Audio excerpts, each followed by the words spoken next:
Hey funky people, what's going on? It's 36COF and welcome to my Loki episode 1 discussion. Now, spoilers if you haven't seen 4-2 The Dark World, 4-3 Ragnarok, Avengers 1, Avengers Infinity War and Avengers Endgame, because I will be going into spoilers into this.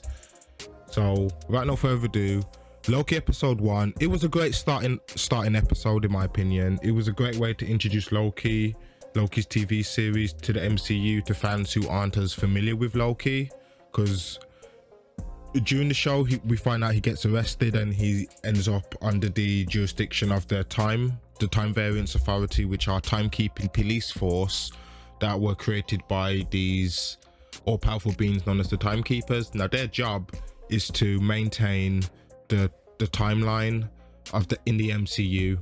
Now this goes back into what the Ancient One said in Avengers Endgame to Hulk, how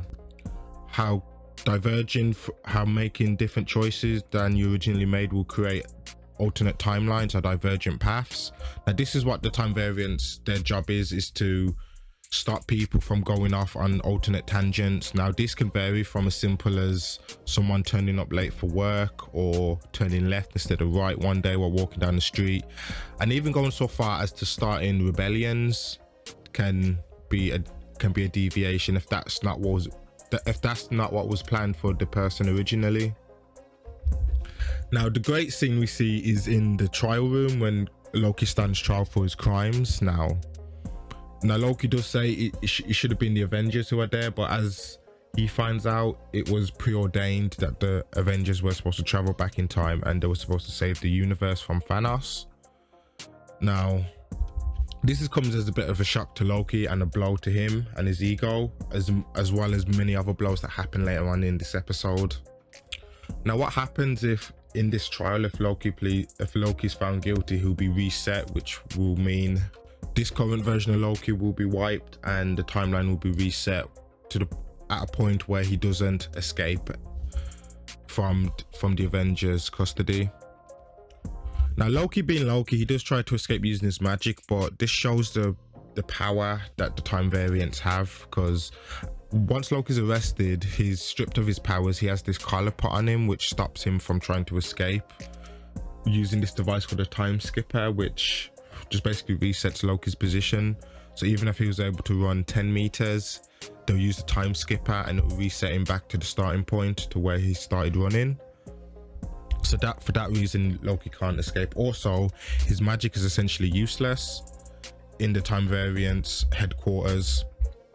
So after Loki realizes this, he pleads guilty and he gets handed off to Mobius, a TVA agent who's played by none other than Owen Wilson himself. And what Agent Mobius does, he sits Loki down in his office and he has an interview with him where he shows him his life and starts probing him on why he does the things he does and why he believes he is destined to rule. A great line Mobius says is, "For someone who is born to rule, you sure do lose a lot. Some might even say it's in your nature." And I feel like this was a great line from Owen Wilson's character. Now this, amongst other things, gets under Loki's skin during the interview, especially once Loki realizes that he was the cause of his mother's death in 4-2 The Dark World. Now during this time, Loki just tried to lash out and he manages to escape due to some shenanigans when another TVA agent intervenes in the interview, giving Loki a chance to at least get the time skipper and travel about a bit around the headquarters. Now during this time, he gets a chance to come across some Infinity Stones, and a common thing, if you're a fan of the comics, you know that Infinity Stones do not work outside of their own respective universes. So the Marvel MCU Infinity Stones won't work in any other universe except the Marvel MCU universe. So this means also that they've got other people, other heroes, other possible villains who have acquired Infinity Stones, but we don't get to see who these villains are. It's just speculation for now, but one of my theories, I believe, we may potentially be able to maybe see a Doctor Doom or Kang the Conqueror. If you know your comics, then you know who Kang the Conqueror is. So whilst Loki's on the run, the other agents are looking for him, obviously, and he transports back to Mobius's office. Whilst he's there, he has a moment to himself, and he continues to watch the real footage of his life, including the death of his mother. And during this time, he gets a chance to see how things would have played out. He gets to see his relationship with Thor mending and him becoming a better person. Him actually being able to be considered a friend and an ally to his brother, and not just a nuisance and an enemy.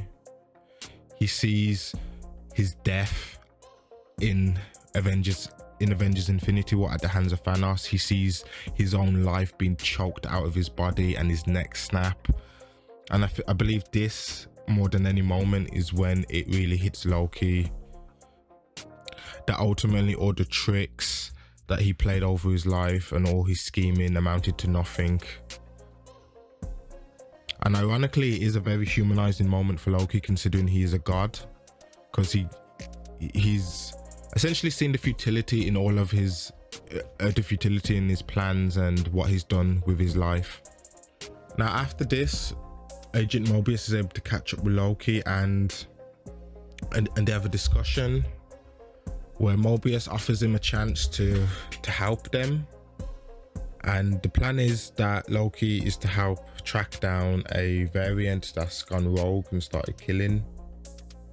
Who is this rogue? Well, Agent Mobius tells us is none other than Loki himself, or herself potentially. This is where I start going into comic book spoilers, because we see a shot in Salina, Oklahoma in 1858.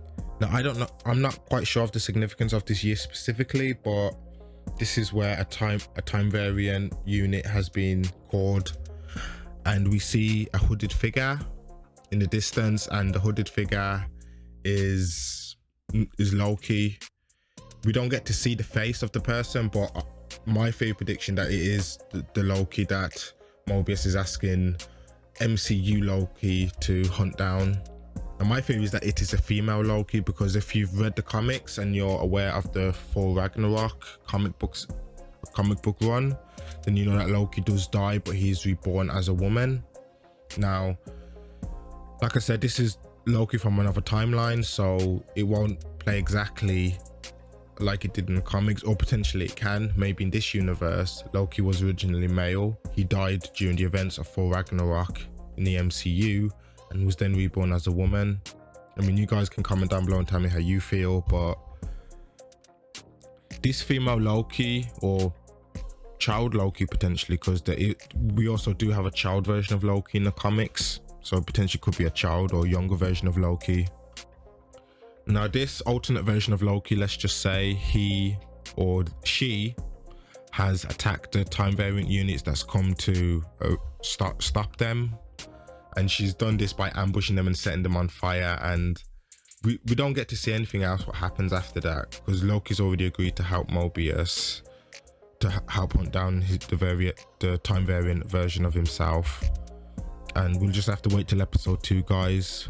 So I'm 36 James of Funk. This is my Loki episode 1 discussion. Hope you guys liked it. You guys comment down below and tell me how you feel episode 2 is going to play out. Do you think we're going to get a female Loki in the Loki TV series? Do you think we're going to get a child Loki? Tell me if you think anyone else from Thor Ragnarok or the other 4 films are going to show up. Me personally, I'd love a Doctor Strange cameo, but I'm a huge Doctor Strange fan myself.